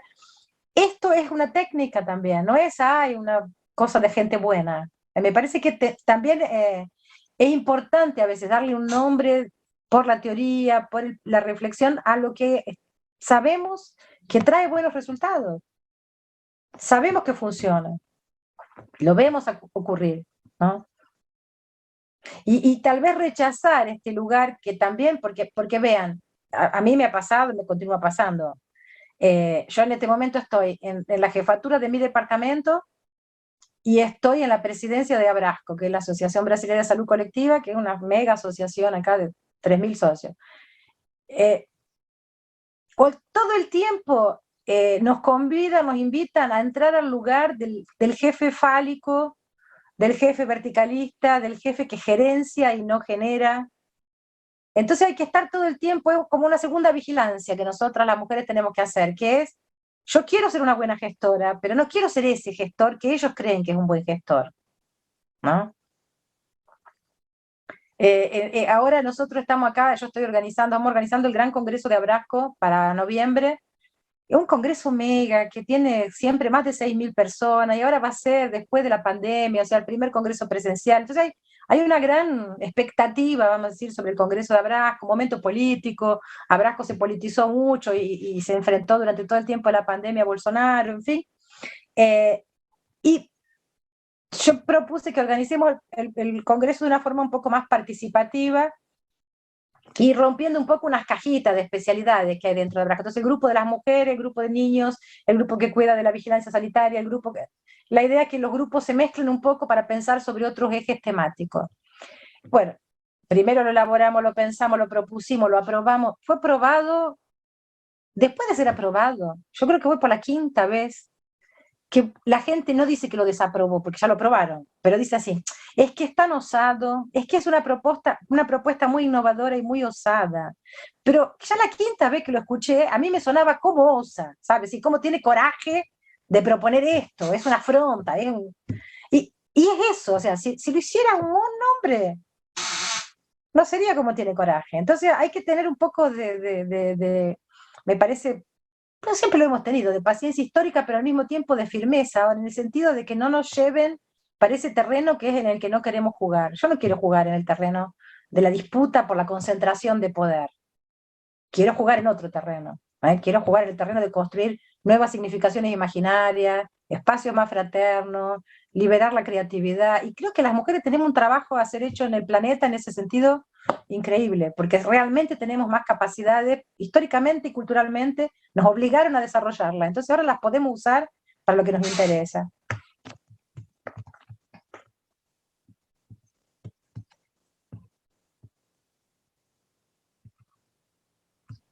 A mí me encantó esto de pensar en la gestión como un espacio privilegiado de poder crear, ¿no? Y de poder jugar entre lo instituido y lo instituyente, porque nos da a nosotros también, como gestores, la posibilidad de jugar con estos valores que nos van uniendo y proyectando, para que realmente la política pública quede implementada, ¿no? Entonces, pensar la gestión desde ese lugar es como que a mí personalmente me relaja, me tranquiliza, digamos, ¿no? Porque no estoy en esa vorágine de que, bueno, sí o sí tiene que salir o sí, sino que voy tranquilamente mirando las estrategias, buscando este interjuego, ¿no? Y yo decía, yo estaré re loca porque estoy haciendo algo que a lo mejor no está escrito, digo, y ahora que vos me devolvés esta teoría, digo, no estaba tan loca. Así que Qué me pareció suerte. que planteás, Rosana. Qué Igual, suerte que no lo estamos tan locas tranquilamente porque de no estamos tan solas. Igual yo quería decir que lo tranquilamente de Norma hay que tomarlo con comillas, porque Norma es una máquina de avanzar, así que tranquilamente. Muy bien. Bueno, si les parece, nos metemos con las prácticas ahora. Porque ahí también me parece que es el último escaloncito, o sea, de intentar pensar, ya no ahora en la práctica de la gestión, pero en la práctica de la punta, digamos, de lo que pasa en un servicio, lo que pasa, en fin, en la relación concreta es el punto de encuentro, digamos, de la política con la gente, ¿no? Porque a la gente no le importa que uno le declame que una política está buenísima, está bien escrita, si lo que le llega concretamente no resuelve lo que ellos necesitan. Y creo que nosotros tenemos que, como gestores, tener un poco también esa dimensión, de que eso que vos decías, Norma, de empujar un poco para un lugar, pero darle tiempo, pero tampoco todo el tiempo, porque no tenemos todo el tiempo, porque la gente tiene urgencia, porque la gente está sufriendo. Entonces, equilibrar esto es difícil, pero no tenemos todo el tiempo, pero tenemos un tiempo, y tenemos una forma de hacerlo, pero hay que hacerlo. Y creo que esto es el difícil equilibrio, pero que es también, en cierto sentido, divertido, ¿no? Esto yo también intenté trabajarlo un poco a partir de algunas cosas, de algunos contenidos de Winnicott, que también me ayudan a pensar un poco cómo ayudar a la gente que compone los equipos, ¿no?, a fortalecerse. Y creo que es importante pensar un poco de nuevo en relación a lo que aparece en los servicios y a lo que aparece en la sociedad. Aquí, particularmente en el caso de la sociedad brasilera, hay una marca muy pesada, muy fuerte, muy difícil, que es el atravesamiento que la violencia está produciendo en las comunidades. Entonces es claramente el ejercicio de una violencia de Estado que viene encarnada por el poder policial, que ha producido una epidemia de muertes de jóvenes negros periféricos y que se reproduce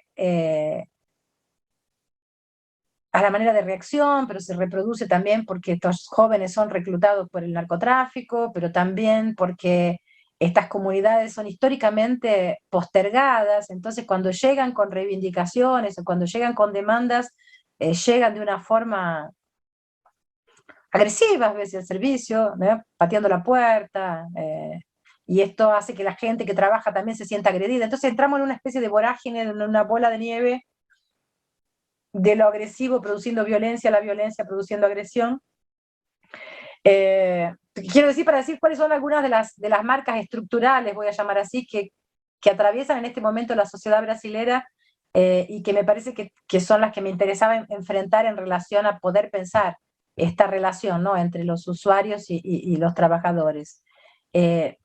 La otra cuestión que tiene que ver mucho con el feminismo, que es el machismo, ¿no?, que existe en la sociedad brasilera, es que hay una lectura, también tal vez esté allá, no sé si tanto como aquí, pero hay una lectura de que las madres tienen que ser buenas y que las madres tendrían que proveer todo lo que el Estado no provee. Entonces, por ejemplo, es muy común que vos llegues a un servicio y quieran discutir un caso y la discusión sea que la madre es negligente. ¿Pero es negligente por qué? Ah, porque el chico está en la calle, en el barrio, a las 3 de la tarde. ¿Y por qué está en la calle a las 3 de la tarde? Bueno, porque la escuela pública tiene 3 horas y media de clases. Para que ustedes se den una idea, Campinas es una ciudad, una región rica de Brasil donde yo vivo. Hasta poco antes de la pandemia, muchas escuelas tenían 3 turnos. Entonces hay chicos que entran a las 7:30 y salen a las 11:30, hay otros que entran a las 12 y salen a las 2:30, 3:30, y otros que entran a las 3. Me digan qué madre puede organizar un trabajo con ese horario de escuela. Y no tiene otra cosa, ¿no? Más de 50% de las familias brasileras, según los últimos estudios, son familias que son administradas por mamás, o sea, no tienen compañeros, no tienen otra fuente de ingresos, y estas mujeres no pueden trabajar entonces, porque o trabajan con y al mismo tiempo existe, por esto que yo estoy diciendo del machismo estructural, es porque la idea es que las mujeres, por ejemplo, que van a un servicio de salud, a un centro de salud, a una unidad básica de salud, son primeramente madres, no son mujeres, son madres. ¿No? Entonces tienen que ser buenas, tienen que ser donadas para sus hijos, tienen que ser todopoderosas para llenar y atender, poder proveer todo lo que el Estado no les provee. Y, por ejemplo, yo digo, ¿no?, discuto mucho casos en los servicios porque es lo que hago como profesora de una facultad de medicina que soy. Llego en un servicio y generalmente discutimos casos y comienza así. Juanita tiene 4 hijos con 4 padres diferentes. Ahí yo agarro la cartera, me levanto y me voy. Me niego a discutir, Juanita, si el caso clínico comienza así. Porque nunca discutimos, Pedrito, Y se dice de Pedrito, tuvo hijo con 3 mujeres, no le paga pensión a ninguna. Nunca llega a eso, como primera, como la llave que abre el caso clínico. Eso nunca ocurre. Entonces creo que también tenemos que estar atentos a lo que comparece ahí como machismo reproduciéndose en el espacio clínico. No sé si consigo ser clara con relación a esto, pero rechazar esto me parece que también es productor de alguna diferencia, ¿no? Por otro lado, lo que tenemos en los servicios, ¿no? Los servicios aquí, muchas veces pequeños para lo que necesitamos, con pocas salas, con más gente que trabaja, que espacio bueno para trabajar, salas pequeñas, algunas que no tienen un buen aislamiento acústico ni térmico, entonces hace calor en el verano, hace frío en el invierno. Este espacio todo, para nosotros que trabajamos dentro de esta referencia winnicottiana, la presencia del terapeuta, digamos, voy a hacer una equivalencia entre el supuesto terapeuta y el trabajador de salud, cualquier sea su profesión, la presencia es importante. Entonces, ¿cómo podemos marcar el espacio de la presencia a pesar de las limitaciones de lo concreto que tenemos en los centros de salud que trabajamos, en los centros de atención psicosocial que trabajamos, que no son lugares lindos, bonitos, maravillosos? Marcas, ¿no? Estimulado a nuestros alumnos que tengan marcas personales, un perfume, una plantita, una porquería cualquiera que ponga arriba de tu mesa, que te la llevas de consultorio a consultorio, porque te toca cambiarte de consultorio 3 veces en la tarde, no importa, un florerito, algo que transforme ese lugar en un lugar que está marcado por tu persona, no porque sos más un médico, más un enfermero, más un psicólogo que atiende ahí. Esta idea es importante porque va construyendo lo que yo llamo de un ambiente confiable, ¿no? Entonces, que nos permite, de alguna manera, contrarrestar esto que estoy diciendo, del espacio físico malo, del ruido, de las consultas rápidas. La otra cuestión, que a veces se trata como si fuera una cosa cursi, así, o boba, es la de la empatía, ¿no? Que yo digo, mirar a la persona a los ojos, tocarlos, es la condición de que se abra un espacio de comunicación y de confianza. Y muchas veces todos nuestros trabajadores de salud están últimamente formados solamente en los aspectos, entre comillas, duros de la técnica, ¿no? Que la empatía también se enseña, pero nos hemos olvidado de enseñar empatía a nuestros alumnos, ¿no? Entonces, muchas veces hay un texto que siempre me gusta citar, que era de Lancetti, que era un argentino que trabajó aquí en la Reforma Psiquiátrica en San Pablo, y trabajó mucho en el comienzo cuando se comenzó a implantar la salud de familia, y que él cuenta en un texto de él las primeras experiencias que hacían de visitar gente en las casas, en fin, de hacer este trabajo más comunitario puerta a puerta, el papel importantísimo que tenían la gente, que se sentían escuchados, que había alguien que los iba a visitar porque quería escuchar sus historias. Y dice Antonio en un determinado momento, parecía que nadie los había escuchado nunca, ¿no? Y esto también pasa en nuestros servicios todo el tiempo. Entonces, no es banal el papel de la empatía, y tiene un papel que es clínicamente reparador. Winnicott hablaba también del efecto dañoso de lo que él llamaba del vacío. ¿Qué era el vacío? El vacío es, él decía, sin nada, no haber ocurrido nada donde algo bueno podría haber ocurrido. No ocurrió algo malo también, no ocurrió nada. Entonces fui buscando un encuentro y no encontré un encuentro, no ocurrió nada, pero tampoco me atacaron. Pero él decía, bueno, el efecto de esto es tan grave como el de un trauma. Sylvia Bleichmar dice algo parecido en un texto de ella cuando dice que la indiferencia es leída como agresión.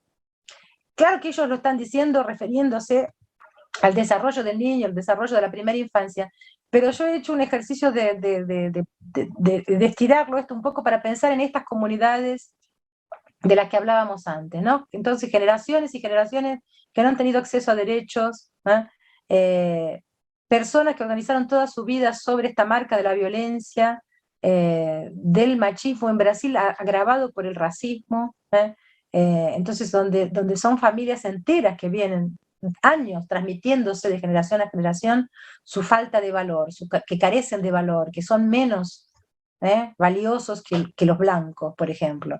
Entonces, una verdadera mirada, un verdadero encuentro, mostrar que estoy de verdad interesado en su problema, es reparador. ¿Por qué? Porque es algo habiendo ocurrido. en vez de nada haber ocurrido.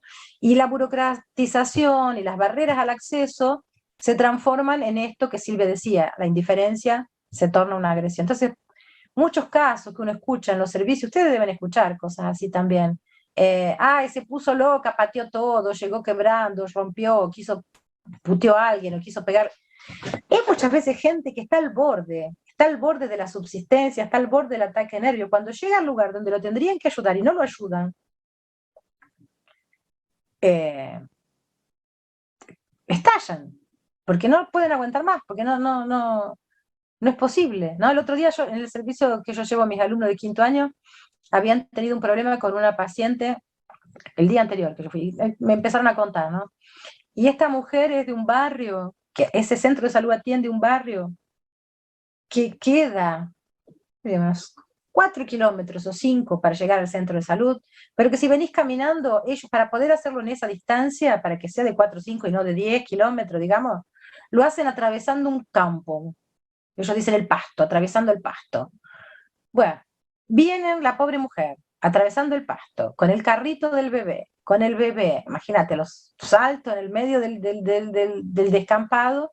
Cuando llega, le dicen que no, que el médico se había ido, que no estaba, que no le iba a atender. Rompió todo.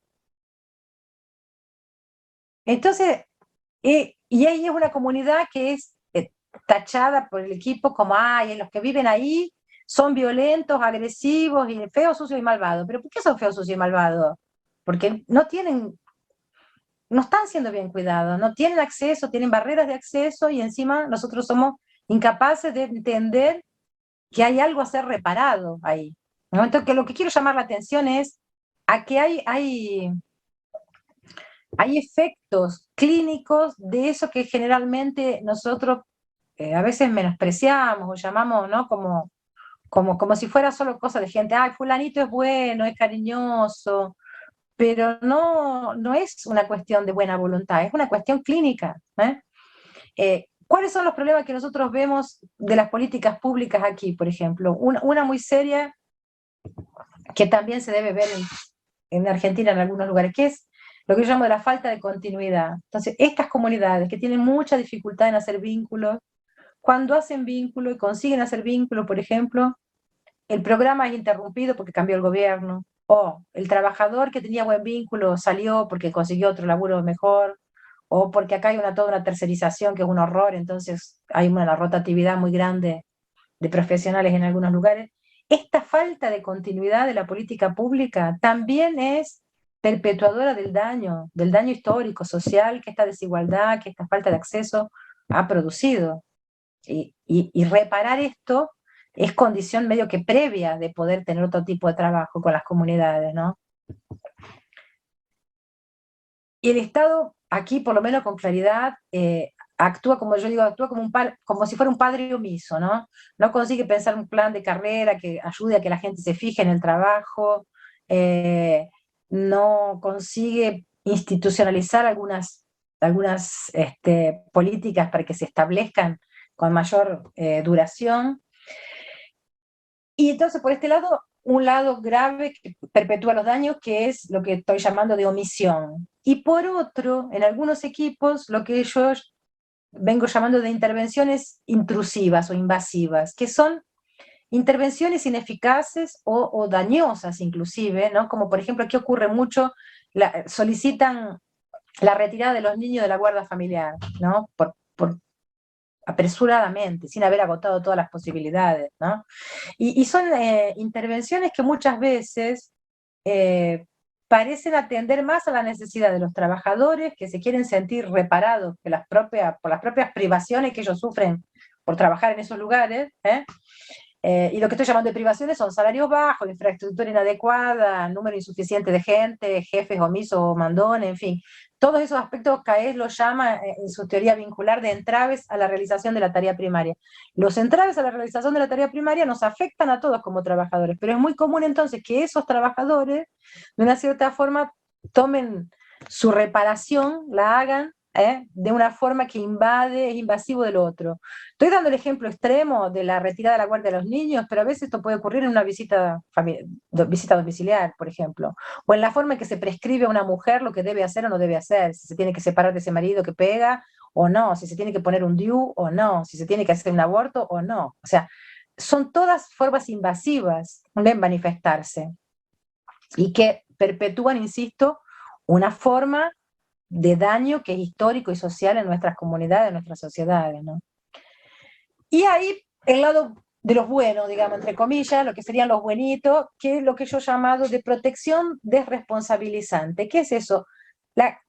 El grupo de trabajadores de algunos lugares que son tienen tanta empatía, o vamos a decir así, o tal vez tanta culpa por lo que pasa en esos barrios, en esas comunidades, que tienden a desresponsabilizar a las personas por su vida. Y responsabilizar no es culpabilizar.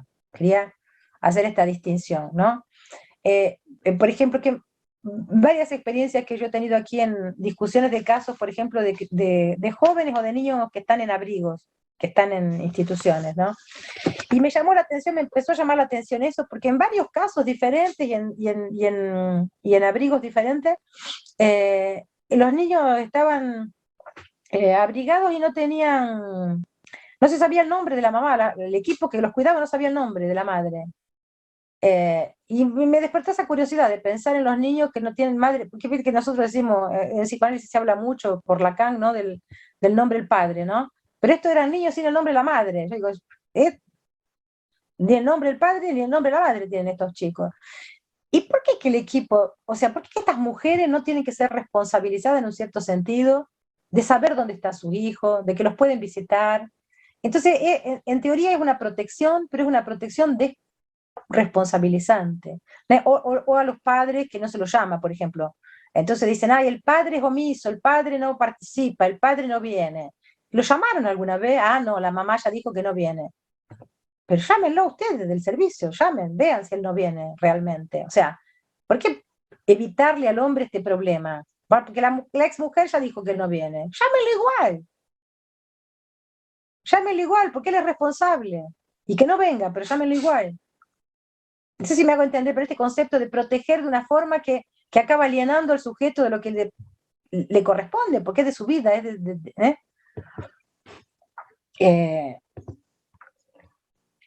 Y la cuestión entonces de las personas, ¿no? Yo quiero decir de las personas, retomando de nuevo esto de la agresión, que yo decía de la agresividad primaria y de la forma que Winnicott entiende esto, porque yo creo que hay aquí, por lo menos en Brasil, yo creo que en Argentina eso es un poco mejor, pero puede ser también una idealización de Argentina emigrada, pero hay muchos adultos en los servicios, sea de salud, sea de educación, sea en los servicios de trabajo social, lo que yo llamo de adultos con una estructura narcísica débil, que entonces buscan el amor,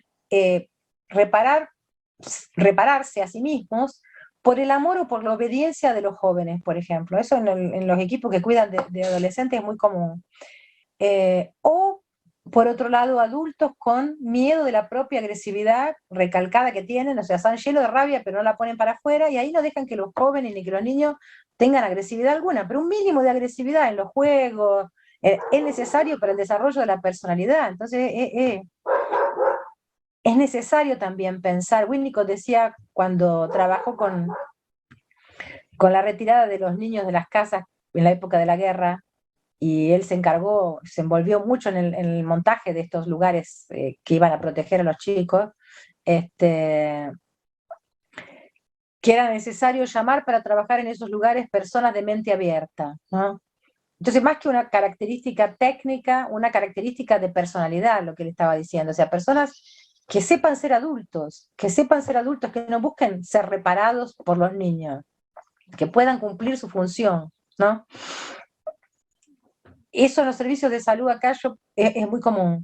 Y hay otro pedazo que lamentable también, pero que acá también cada servicio selecciona como si fuera un colador, ¿no? La forma de los que trabajan y que quedan trabajando. Se ve mucho en los servicios de custodia que llaman acá, que son, acá se llama Fundación Casa, pero son como lo que serían los presidios para menores, ¿no? Donde le cambiaron el nombre acá, le pusieron Fundación Casa, como si fuera que por cambiar el nombre se transforma en una casa, pero donde muchos de los que trabajan en esos lugares son sádicos, son personas sádicas. Son personas que tienen una forma se satisfacen viendo a los otros sufrir, entonces infringen violencia a los pobres jóvenes que están ahí asilados. ¿Qué quiero decir con todo esto? Que hay una relación de reproducción del tipo de sociabilidad que vuelvo al punto de inicio de las significaciones imaginarias, que nuestro trabajo micro en la punta puede reproducir o puede desviar, o puede interferir. Y yo creo que nosotros tenemos que intentar interferir y desviar, porque no estamos contentos y satisfechos con la sociedad que tenemos. Entonces, si queremos ser capaces de radicalmente imaginar otra, precisamos también interferir en esta construcción de subjetividad que se produce en nuestros usuarios. Y esto me parece que es súper importante, por eso que nosotros decimos, insistimos mucho con esta cuestión de que toda clínica es política. La clínica es política, porque es productora de subjetividad todo el tiempo.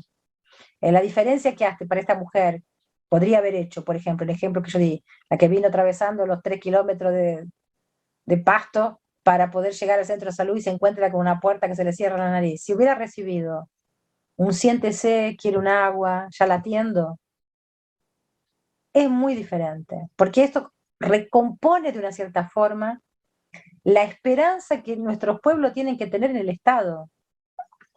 No sé si estoy siendo suficientemente enfática cuanto querría, pero así, no existe el Estado como entelequia para los pobres.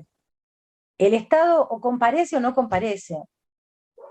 El Estado no es una teoría, el Estado es el centro de salud que me atiende o no me atiende, la escuela que trata bien a mi chico o no lo trata, el comedor que tiene merienda o no tiene merienda. Esto es el Estado, no hay un Estado en abstracto, no hay una intelectualización del Estado, ¿no? Pero lo que yo quiero llamar la atención es que todo el discurso neoliberal, que se permeabiliza para esa población también, porque ellos votan, se asienta sobre esta falta de respuesta adecuada del Estado en la punta, no por el medio o por la formulación de la ley, es por la punta, es donde se siente.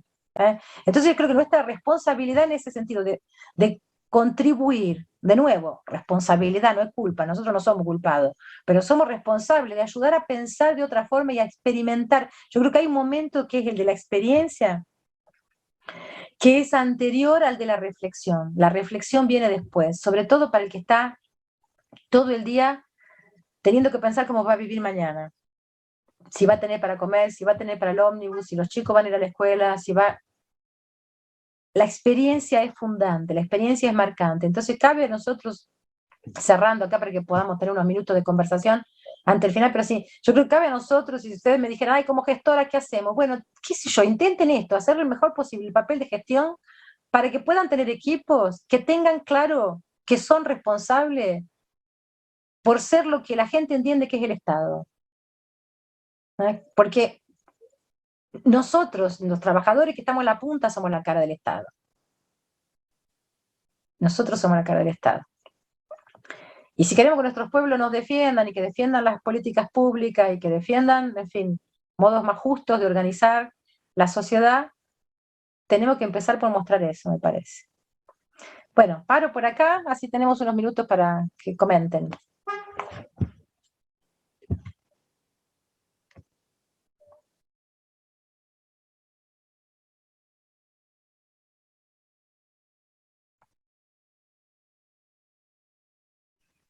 Bueno, rompo el hielo si puedo. Dale, dale, dale.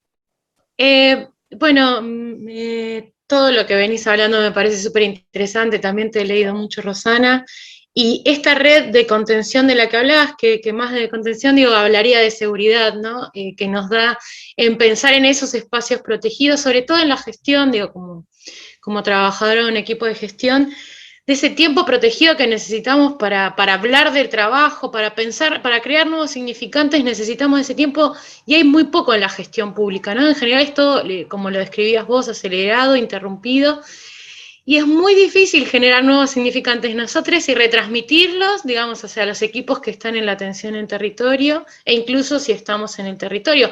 A veces es más probable que en el espacio territorial haya más esos tiempos que en la gestión, digamos, a niveles más centrales. Pero creo que si nosotros no lo podemos lograr a niveles centrales, no reproducimos esos sentidos. Creo que empieza por casa, digamos, ¿no? Es súper importante, lo sentimos, lo estábamos hablando recién con una compañera, cuánto me siento representada en tus palabras, ¿no? Y cómo nosotros podemos cambiar. Y también esto que vos hablabas del límite, ¿no? Qué importante, me he sentido también muchas veces en esto, bueno, pateo y me voy cuando no aguanto, pero también he logrado vivenciar como diciendo, bueno, no, yo de esta manera no, y de esta manera sí.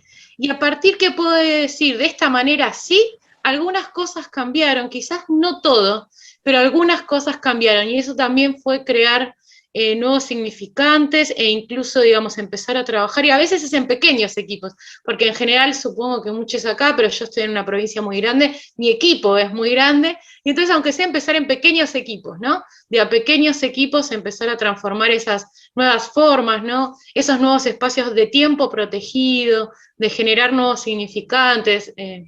Bueno, esa fue un poco mi experiencia, y gracias porque me sentí muy representada en todas tus palabras, y sobre todo me quedo en esto que parece que lo duro está en otros lados y que hay otras personas que tienen duras las cosas, y la tecnología blanda, reivindicarla, ¿no? Y también que se puede enseñar. Que yo también trabajo en educación, y también vos fuiste contando situaciones concretas de personas. Yo vengo del campo del trabajo social, también igual me formé en gestión en salud, y bueno, muchas de las cosas en lo concreto, de historias concretas que fuiste contando, generan este nuevo significante. Sino también hablamos en las reuniones de trabajo de la gestión del Estado en abstracto, y no lo hablamos en historias concretas de lo que implica generar nuevos significantes para la vida de las personas. Bueno, por ahí hice una mezcla de todo, pero es que todo lo que estás diciendo me gusta. Gracias. Sí, mira, nosotros estamos acá, yo estoy trabajando con una investigación que es una investigación de implementación de un ambulatorio para personas expuestas a violencia, ¿no? Y estamos trabajando en eso en los últimos 3 años en un territorio aquí cercano a la universidad. Y lo que hemos aprendido tiene que ver con lo que vos decías, es esto que Bengosi llama de mallaje, ¿no? De una malla, de una trama, que hay que hacer varias. Entonces, la gestión, sobre todo para el que está en la punta, y sobre todo para el que trabaja con temas tan pesados, como violencia, como, en fin, cuando tiene usurpación de derechos, hay temas que dejan en los trabajadores una reverberación muy pesada, y esos trabajadores necesitan, por eso creo que yo decía de la gestión, un lugar y un tiempo. Me parece que es fundamental, no ocurre nada de esto de lo que yo estaba contando si no le abren un lugar y un tiempo. Tal vez para el que quiera empezar, la primera cosa sea abrir un lugar y un tiempo.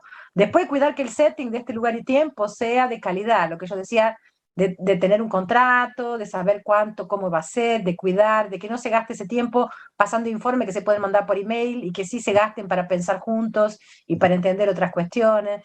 Pero al mismo tiempo tal vez la gestión central también tenga que poder experimentarlo para poder cuidar a los gestores que están más en la punta, porque es como si fuera una cebolla. Yo digo, cada camada tiene que ir cuidando un pedazo para conseguir de alguna manera mantener en funcionamiento esto. Lo que está instalado, lo que está dado, es tan duro, es tan disruptivo, es tan desigual, es tan injusto, que la tendencia es a que nos intervenga de una forma que nos disrumpa, que nos separe, que nos provoque peleas internas. Entonces, resistir a esto, entendiendo que no se trata de buena o de mala voluntad, que se trata también de dispositivo de cuidado. Entonces, es necesario un dispositivo de cuidado del equipo para que el equipo pueda cuidar. Y es necesario un dispositivo de cuidado de los gestores para que los gestores puedan gerenciar. Y así tiene que ir esto tornándose cada vez más consistente, me parece.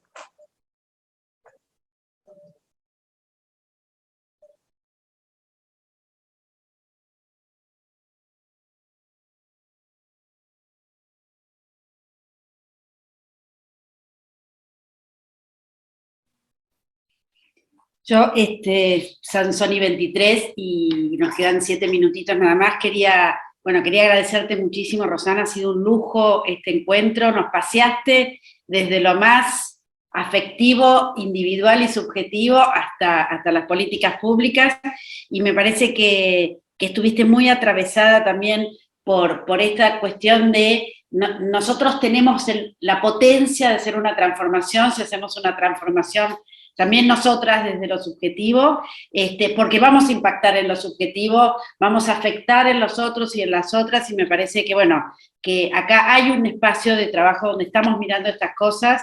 La verdad que fue un lujo porque un poco como lo que vos decís también, parece la novela de la tarde, y atrás de esto hay mucha teoría, hay mucho pensamiento, hay mucha evidencia también, no es solamente pensamiento teórico abstracto, hay mucha evidencia, hay muchos pensadores que vienen desde hace siglos en esta línea, y me parece que es un aporte sumamente interesante en un momento, como vos decís, muy triste, muy oscuro, donde el 80% de las personas del Estado estamos precarizadas, además, y entonces eso también construye un continente con determinadas características, pero me parece que es esto, bueno, hay que hacerse cargo en un punto de lo que uno está, hay que hacerse responsable, y me parece que, bueno, esto estuvo grabado, lo vamos a compartir con las compañeras y los compañeros que no pudieron estar, porque ha sido muy rico y ha dado teoría a muchas de las cosas que venimos trabajando. Este espacio pretende ser un espacio colectivo de análisis y de construcción, y creo que lo estamos logrando y lo estamos haciendo, así que bueno, ha sido un enorme honor, un orgullo, lo estamos esperando muy ansiosos este encuentro. Lucy, ahí veo que volviste, porque Lucy, pobre, que era la anfitriona hoy, encima estaba con mala señal, entonces se le cortaba. No sé, Lucy, si querés cerrar. Perdón, yo lo que quiero agregar, que lo compartas con todas, porque vale la pena volverlo a escuchar, aunque lo que esté grabado, digo, aunque no solo con las que no estuvieron, volvamos a compartirlo, la verdad que está muy bueno. Es simplemente, y también leer y releer los textos que nos enviaste para estar, para poder estar siguiendo hoy también los que expusiste, porque vuelvo a reiterar, el tema vincular es fundamental, porque también yo estoy convencida que desde la perspectiva de los derechos humanos, que es en realidad lo que nos engloba a todos, con esto que vos venías fundamentalmente en esta última parte que venías señalando con los diversos ejemplos, no hay forma de entenderlo, decimos derechos humanos y hablamos de la humanidad, y entonces ahí la cuestión, la relación vincular es fundamental, y en términos de nosotros de la gestión, tiene que ver con eso, o sea, el vínculo es, o sea, gestiono el cuidado del otro y de la otra, del otro, y es necesario planificarlo, y para planificarlo necesariamente tengo que llegar a acuerdos con otros, y no es únicamente con el grupo que a mí mejor me va, sino, entonces ahí se van entrelazando también estos que volvíamos al principio cuando hablábamos de las ideologías, y lo que Mara vos decías, que ese es también nosotras mismas, tenemos que pelearnos con nosotras mismas cuando estamos en la gestión, porque cada una de nosotras, digamos, tenemos esta cuestión también muy fuerte que nos dio el feminismo, y entonces también tenemos que a veces desaprender algunas cuestiones para disponernos también a escuchar a ese otro, esa otra que todavía no hizo el recorrido, el proceso que muchas veces hicimos nosotras. Y ahí lo vincular es muy, muy importante. Y no solamente también tiene que ver con lo generacional. Muchas veces yo me encuentro con pibas, chicas, de otras 2 generaciones más para atrás, y dicen, ustedes no nos dejan hablar, ustedes saben todo, ustedes nos cortan, y dejar también, hay procesos que hay que dejarlos andar, instituciones a veces novedosas que hay que dejarlas andar, personas dentro de los equipos que hay que dejarlos andar, hagan su propio recorrido. Es muy difícil eso también, pero creo que muchas veces hace a que podamos concretar los objetivos que queremos. Yo quiero rescatar, porque cuando te leía también, y ahora te escuchaba, nosotros tenemos en varias provincias haciendo la experiencia del Plan ENIA. Y el Plan ENIA, que es un dispositivo O sea, pero es esa herramienta tan maneable, el plan de ENIAS y la prevención del embarazo no intencional en la adolescencia, con esos 4 objetivos que nos obliga a la intersectorialidad. Y la verdad que es muy difícil, es un desafío muy, muy grande, porque nos quedamos en nuestra quintita ideológica. Entonces, es difícil cruzar la vereda ESI, o cruzar la vereda a los organismos de protección de derechos. ¿Sí? Por eso me parece que lo de hoy, esta última parte, digamos, emociona escucharlo, porque nos vemos reflejados muchas veces en varias cosas que dijiste. Eso soy. Muchas gracias. Bueno, muchas gracias. Yo les agradezco mucho la invitación. Un gusto inmenso conocerlas a todas. Y una alegría, porque yo siempre digo, ¿no? Me siento bien cuando puedo sentir que devuelvo algo de todo lo que recibí. Mi formación entera prácticamente la he hecho en la Argentina, entonces me da alegría poder retribuir de alguna forma todo lo que el país me ha dado. Así que les agradezco mucho por la oportunidad. Un beso grande, grande. Gracias, Rosana. Muchas gracias y nos vemos pronto. Nos vemos.